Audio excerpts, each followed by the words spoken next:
هێزا لەشکری یا هەردوو وڵاتان هەم ئازەربەیجان و هەم ژی ئەرمەنستان ji Azerbaycanê eger ku em dest pê bikin bütçeya leşkerî ya Azerbaycanê 2 milyar û 730 milyon dolar bi giştî dike ji sedî 5.4 bütçeya tamamê Azerbaycanê.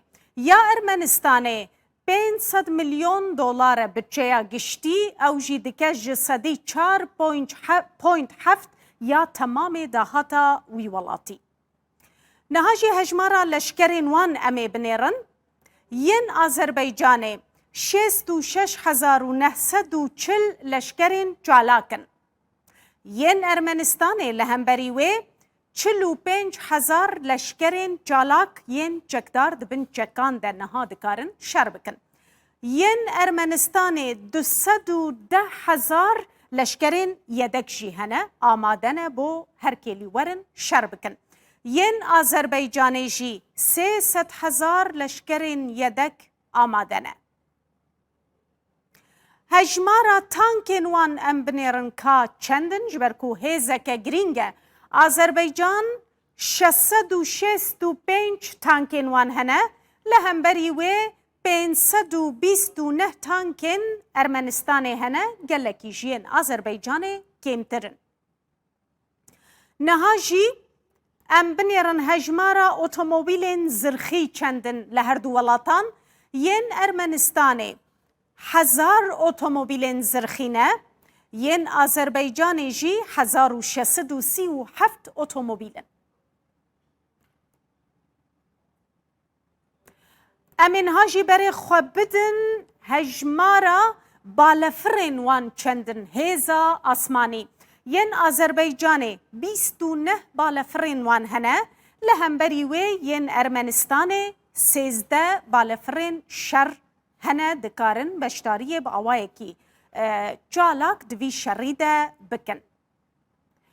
Yên li Azerbaycanê em binêrin 740 top avêj hene hêza bejayî. Yên Ermenistanê 293 top avêjên wan hene ku dikarin di vî şerî de beşdar bibin eger hate xwestin û şer giran bû.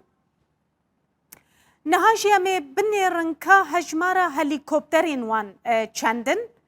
196 helîkopterên Azerbaycanê hene, li hemberî wê 105 helîkopterên Ermenistanê hene ku dikarin di şer de beşdar bibin. Her wiha 75 yekeyên çalak yên zemînî yên Azerbaycanê hene, 42 jî yên Ermenistanê hene, dikarin bi helîkopteran êrîşan encam bidin.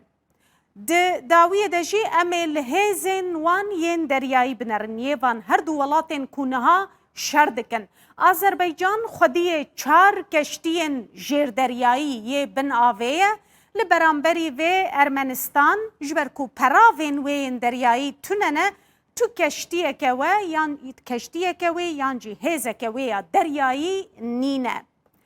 Azerbaycan bi heman rengî xwediyê 31 keştiyên cengê yên şer e.